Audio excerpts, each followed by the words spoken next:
Would it be a fair comment if you were to hear, say, the younger generation say, and with due respect to you, Mr. Clark, that your generation has actually failed them? Well, for you to say a generation has failed you when you were not alive to see the circumstances under which they were operating would be an erroneous view. You can speak about things when you view them, but if you're speaking from what people tell you, a young man of 30 who tells me that we have failed them, I will ask him, what has he seen? He hasn't seen anything. All his life, 30 years of his life, half of it has been spent under the military regime. His orientation has been different. So for those who have seen it all, we can tell you that our own time was better. Our attitude to money was not the attitude to money now. Now, if you don't have money, you are nobody in society. Whereas in our time, name more than money. It's what people run after. So I don't accept that our own generation failed.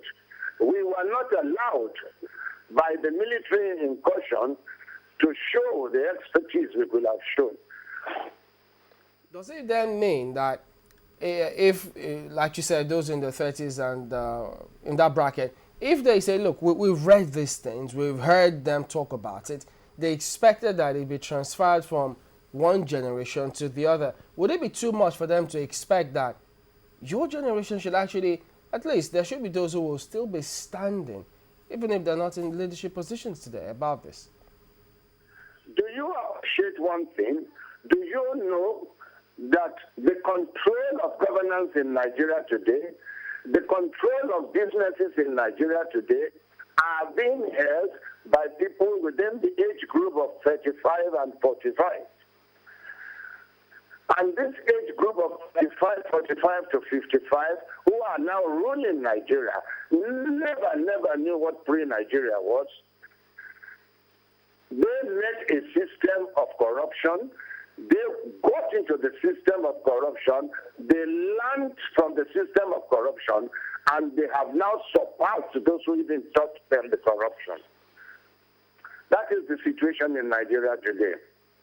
How far away is that situation from redemption? Well, number one, spiritually, redemption has to come from God. But God will not come down to the earth to come and redeem his people. He has to pick somebody whom he's going to use.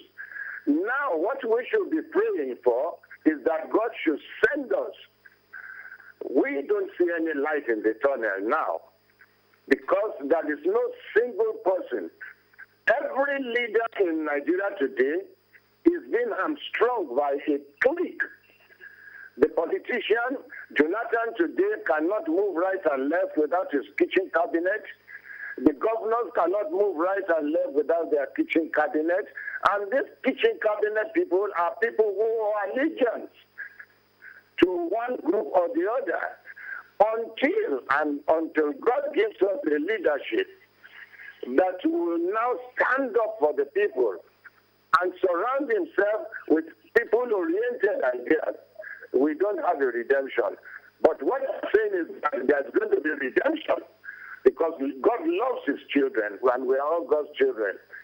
The center cannot continue this way. The center must break for Nigeria to progress. I mean, you said along the line of your response that you were there on the day. What would your message be for young people today? My message to the younger ones is to abhor this propensity of accumulating money. Money has become the backbone of any show of success. You find a young boy, you drive through from the toll gate, going through a fair road, you find estates upon estates, and you find that these estates are being built by young boys of 40, 45 years old. Where is the background? Where did they get the money from? There are some people, they call themselves baristas, they are in their 30s or 40s. You find they own a lot of businesses and you can't see their background. So you start wondering, how did they build up this empire? And you see people surrounding them and healing them. What I'm going to advise the young ones is that the few of them who have professionals, standing, who have the ability of making money outside politics, should come around and see how they can change this country.